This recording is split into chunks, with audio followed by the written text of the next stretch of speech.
बेटा कैसे हैं आप। आई होप आप सभी ठीक होंगे बच्चे। आज हम अपने क्लास 9 के चैप्टर 8 के बारे में बात करने वाले हैं, जिसमें हम लोग 3 वीडियो पहले देख चुके हैं। चैप्टर का नाम है मोशन, गति। और उन 3 वीडियो में हमने बात की थी बेटा कि विश्राम अवस्था में अगर कोई भी वस्तु है तो वो क्या है, मतलब रेस्ट में है या मोशन में है। मोशन किसे कहते हैं, रेस्ट अवस्था किसे कहते हैं, मतलब विश्राम अवस्था किसे कहते हैं, और गतिज अवस्था किसे कहते हैं। फिर हमने देखा यूनिफॉर्म मोशन क्या होता है, नॉन यूनिफॉर्म मोशन मतलब समान गति और असमान गति किसे कहते हैं। आज हम इस चैप्टर में बात करने वाले हैं चाल और वेग की बात करने वाले हैं। देखो बेटा, चाल और वेग ये दो बहुत इंपॉर्टेंट टॉपिक है। दोनों में छोटा सा डिफरेंस है जो हमें आज देखना है, और ये भी देखना है कि कैसे हमें क्वेश्चंस को सॉल्व करना है अगर चाल दी हुई या वेग दिया हुआ है तो। ठीक है, अगर अभी तक आपने मेरे चैनल को सब्सक्राइब नहीं किया है बेटा तो प्लीज़ सब्सक्राइब माय चैनल। नीचे दिए हुए लिंक पर क्लिक करके आप मेरे चैनल को सब्सक्राइब कर सकते हैं। मेरे चैनल का नाम है बियॉन्ड इमेजिन पॉइंट। चलिए तो आज की बात करेंगे। सबसे पहले हम बात कर रहे हैं बेटा चाल के बारे में। किसके बारे में बात कर रहे हैं? चाल होती है सब। चाल बराबर होता है बेटा दूरी बटे समय। क्या होता है? दूरी बटे समय। ठीक है, मतलब कुल कितनी दूरी किसी भी वस्तु ने एक जगह से, एक ए पॉइंट है यहाँ से, अगर वो बी पॉइंट पे जा रही तो कितनी दूरी उसने तय की गई है, कितनी दूरी तय की है, और उस दूरी को तय करने में उसको कितना समय लगा है। तो दूरी बटे समय हो जाता है हमारे पास चाल। क्या हो जाता है बच्चे? चाल हो जाता है। चाल का जो मात्रक है हमारे पास, चाल जिसको हम कहते हैं स्पीड। क्या कहते हैं बेटा? स्पीड। तो स्पीड बराबर होता है दूरी, मतलब आपके पास हो गया डिस्टेंस, दूरी का मतलब हो गया डिस्टेंस, समय हो गया आपके पास टाइम। तो स्पीड बराबर हो गया आपके पास डिस्टेंस अपॉन टाइम। क्या हो गया बच्चे?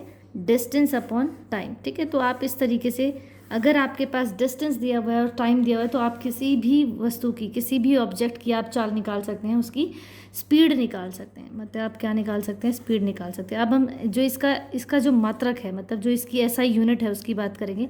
जो चाल होती है, जो स्पीड होती है, उसका एसआई मात्रक होता है बेटा मीटर पर सेकेंड। क्या होता है? मीटर पर सेकेंड होता है। ठीक है, मीटर पर सेकेंड होता है इसको मापने के लिए।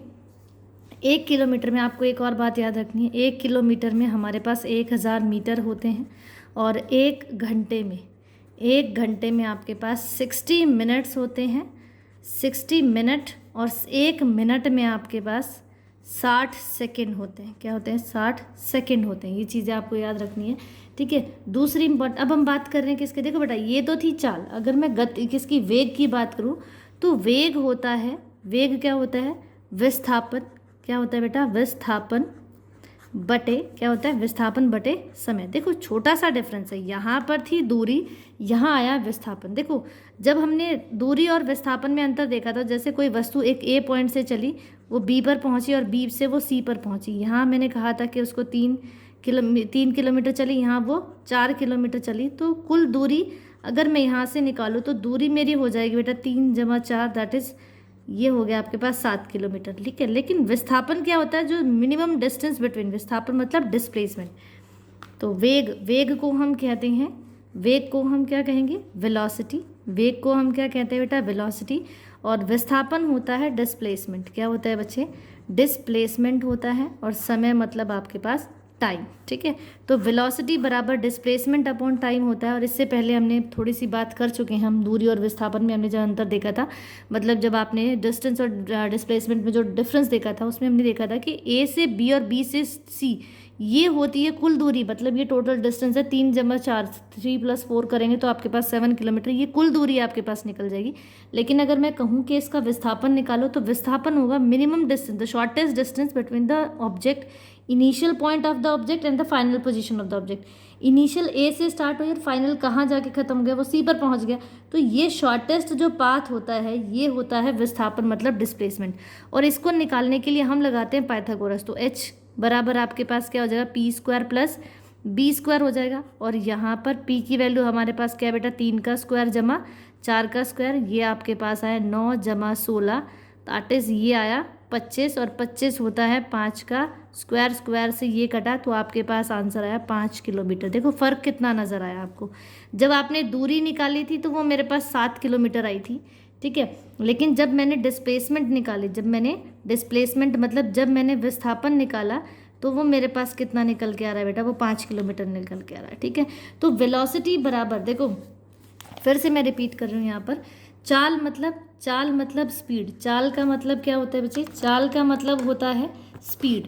तो चाल को हम कहते हैं स्पीड, और स्पीड बराबर होता है दूरी बटे समय। क्या होता है? दूरी बटे समय। मतलब स्पीड बराबर होता है आपके पास distance, total distance covered by the object, that is distance upon time होता है। ठीक है, तो ये आपको याद रखना है।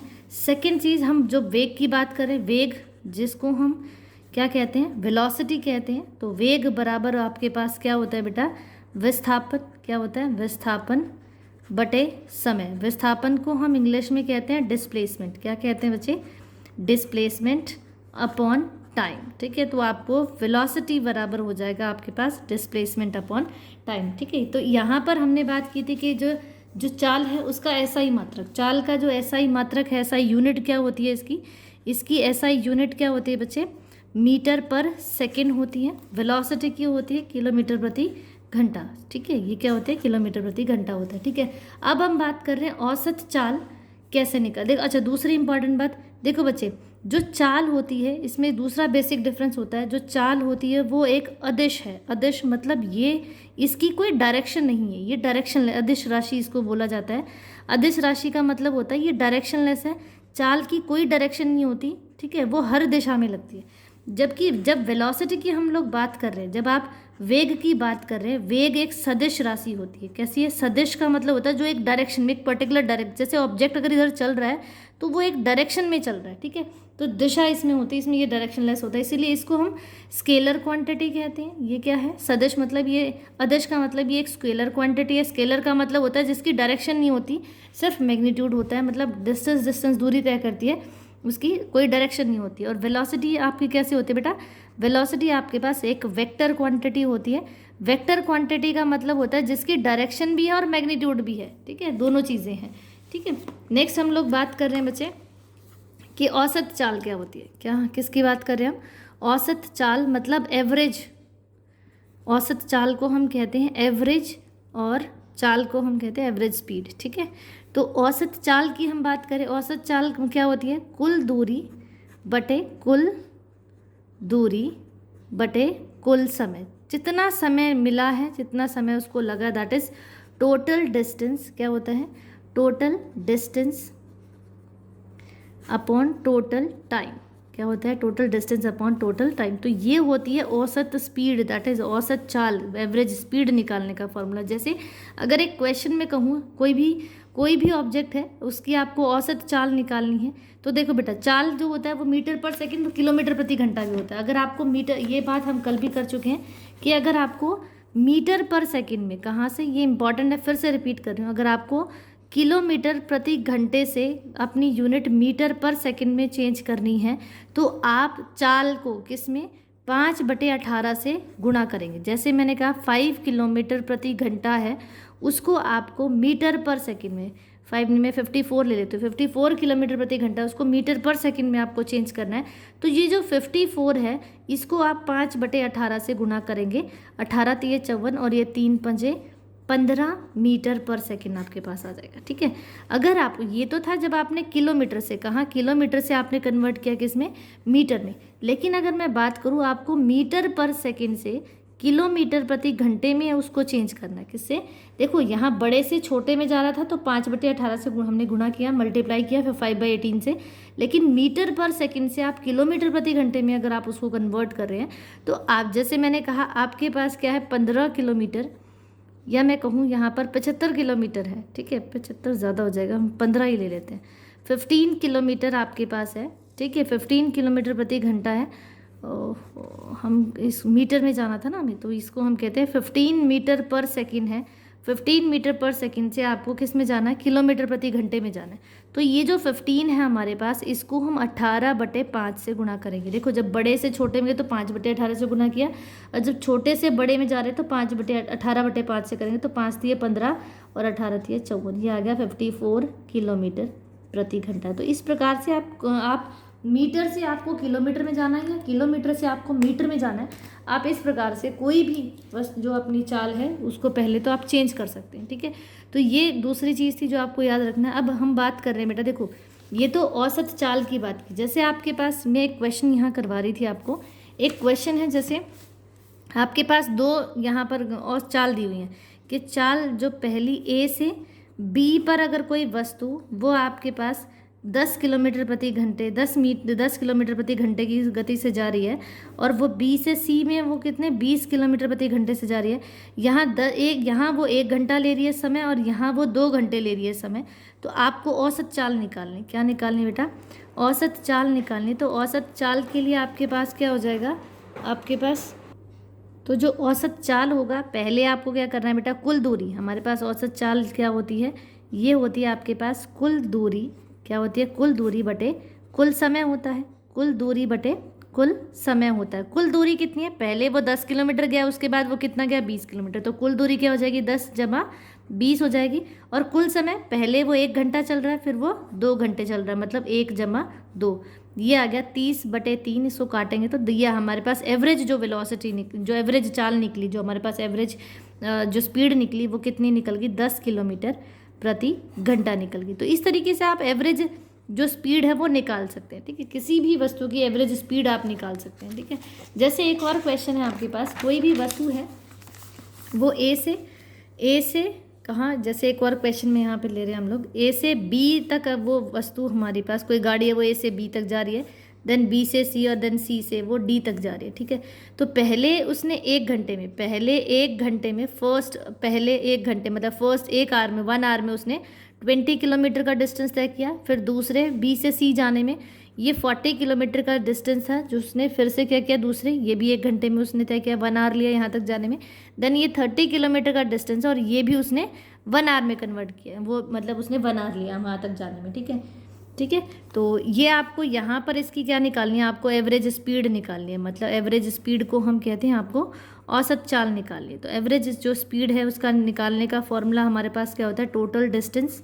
क्या होता है बेटा? टोटल डिस्टेंस मतलब कुल दूरी बटे टोटल टाइम टेकन, कितना समय उसने, टोटल टाइम मतलब कुल समय कितना लिया। तो ये हो गया कुल दूरी कितनी है बटे समय कितना लिया है। ठीक है, तो हमें ये निकालना है कुल दूरी कितनी होगी? पहले ए से बी, फिर बी से सी, फिर सी से डी। कितना हुआ यहाँ पे? ये 20 किलोमीटर, फिर 40 किलोमीटर है, एंड देन 30 किलोमीटर। और समय की बात करूँ तो ये भी 1 घंटा, फिर 1 घंटा लिया, और फिर 1 घंटा। अगर मैं इनको जोड़ूँ तो देखो 4 2 6, 6 और 3 कितना आ गया? 6 और 3 9 हो गया। तो 90/3 आया, और ये आपके पास निकल गया 30 किलोमीटर पर आवर निकल गया। ठीक है, तो यहाँ जो एवरेज स्पीड थी आपकी क्या निकली? जो एवरेज स्पीड है वो 30 किलोमीटर पर आवर निकल गई। ठीक है बेटा, इस तरीके से आप किसी भी वस्तु की आप एवरेज जो स्पीड है वो निकाल सकते हैं। अब हम बात कर रहे हैं बेटा नेक्स्ट जो हमारे पास है, दैट इज़ हम बात कर रहे हैं एवरेज वेलोसिटी की बात कर रहे हैं। अभी तक हमने एवरेज स्पीड की बात की, अब हम बात कर रहे हैं किसकी? एवरेज वेलोसिटी के बाद हम बात कर रहे हैं एवरेज स्पीड की बात करें, सॉरी एवरेज स्पीड के बाद हम बात करें एवरेज वेलोसिटी की बात करेंगे। तो एवरेज वेलोसिटी क्या है? एवरेज वेलोसिटी को हम हिंदी में कहते हैं बेटा औसत वेग। क्या कहते हैं? औसत वेग। देखो वेग क्या था? विस्थापन बटे वेग क्या था बेटा? विस्थापन बटे समय था। तो औसत वेग क्या होगा? कुल विस्थापन। क्या होगा? कुल विस्थापन बटे कुल समय। क्या होगा? कुल विस्थापन बटे कुल समय होगा। मतलब कुल विस्थापन कितना होगा? प्रारंभिक वेग उसका क्या होगा? जब कोई वस्तु यहाँ से यहाँ तक जा रही है तो ये उसका प्रारंभिक मतलब शुरुआती होगा। जो प्रारंभिक मतलब जो उसका इनिशियल वेग है, ठीक है, मतलब इनिशियल वेलोसिटी इसको हम कहते हैं, ये उसका इनिशियल वेलोसिटी है। क्या है? Initial velocity. और एक अंतिम जहाँ वो पहुँच गया, अंतिम वेग कितना है? अंतिम वेग मतलब ये उसका ये उसकी फाइनल वेलोसिटी। क्या है बच्चे? ये फाइनल वेलोसिटी है। तो जो औसत वेग निकलेगा हमारे पास, जो एवरेज वेलोसिटी निकलेगी, वो क्या हो जाएगा आपके पास? क्या होगा आपके पास? प्रारंभिक वेग मतलब इनिशियल, क्या होगा? इनिशियल वेलोसिटी प्लस कितनी? एक तो इनिशियल वेलोसिटी और दूसरी क्या है उसकी? Plus final velocity. इनिशियल और फाइनल वेलोसिटी बटे कितनी है? 2 वेलोसिटी है, तो इसको हम 2 से डिवाइड करेंगे। ठीक है, तो टोटल समय कितना होगा यहाँ वाला, और ये टोटल आपका एवरेज औसत वेग इस तरीके से आपका निकल जाएगा। ठीक है, तो प्रारंभिक वेग इसको हम हिंदी में लिखें तो औसत जो आपके पास क्या होगा? औसत वेग जो होगा वो आपका हो जाएगा बेटा प्रारंभिक। क्या होगा? प्रारंभिक वेग जमा अंतिम वेग अंतिम वेग बटे 2।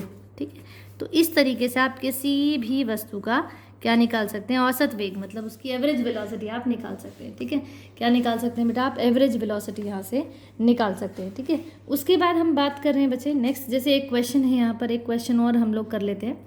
एक त्वरण का क्वेश्चन हम यहाँ कर लेते हैं, जो हमने कल त्वरण का क्वेश्चन जो कंसेप्ट किया था उसकी बात कर रहे हैं। त्वरण क्या होता है, एक बार फिर से हम रिपीट करें। त्वरण जिसको हम क्या कहते हैं, एक्सेलरेशन कहते हैं।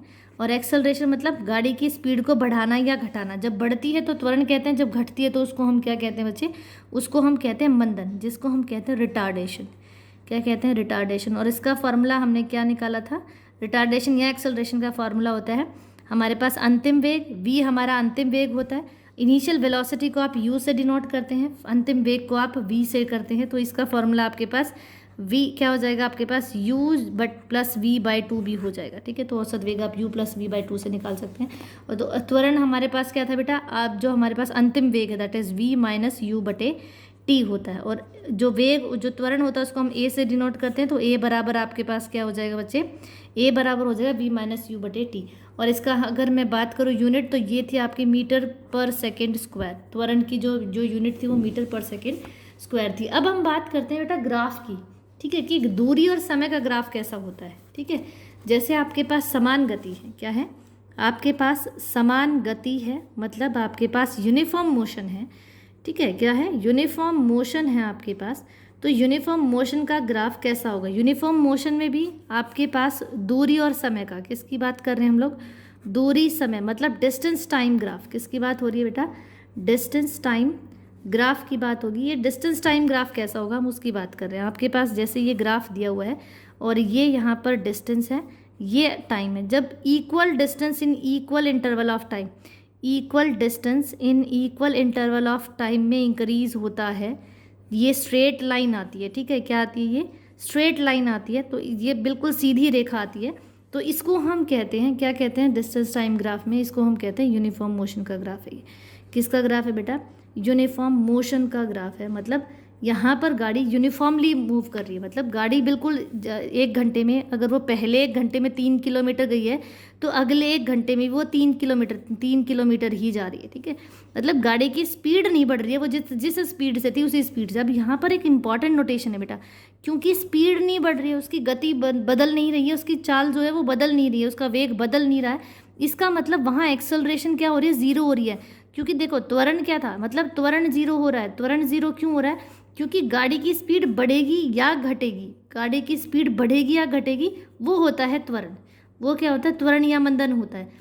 जब गाड़ी 30 किलोमीटर प्रति घंटे की गति से चल रही है और वो इसी गति से यूनिफॉर्मली चल रही है, मतलब ना तो गाड़ी की स्पीड बढ़ रही है ना घट रही है, तो मतलब ना त्वरण हो रहा है वहाँ पर, ना वहाँ मंदन हो रहा है। तो वहाँ त्वरण और मंदन की वैल्यू क्या हो जाएगी, ज़ीरो हो जाएगी। ठीक है, तो अगर आपके पास डिस्टेंस टाइम ग्राफ दिया हुआ है और ये पूछा जाए आपसे कि यहाँ त्वरण कैसी होगी, तो यहाँ त्वरण क्या होगी बेटा, एक्सेलरेशन बिकम्स ज़ीरो। यहाँ क्या हो जाएगी, एक्सेलरेशन ज़ीरो हो जाएगी, त्वरण आपका ज़ीरो हो जाएगा। मंदन और त्वरण दोनों आपकी क्या हो जाएंगी, ज़ीरो हो जाएगी। ठीक है, नेक्स्ट अगर हम बात कर रहे हैं, ये आपका ग्राफ है बच्चे किसका, ये हम नेक्स्ट बात कर रहे हैं नॉन यूनिफॉर्म मोशन का ग्राफ कर रहे हैं। ठीक है, जो नॉन यूनिफॉर्म मोशन का ग्राफ है दैट इज़ असमान गति वाला, किसका है, असमान गति का जो ग्राफ है हम उसकी बात कर रहे हैं। अब या तो ये ग्राफ ऐसे जाएगा या ये ग्राफ ये ऐसे जाएगा, मतलब या तो स्पीड बढ़ रही है या स्पीड उसकी कम हो रही है, कुछ ना कुछ यहाँ पर क्या होगी, यहाँ पर कुछ ना कुछ त्वरण ज़रूर होगा। मतलब यहाँ एक्सेलरेशन ज़ीरो,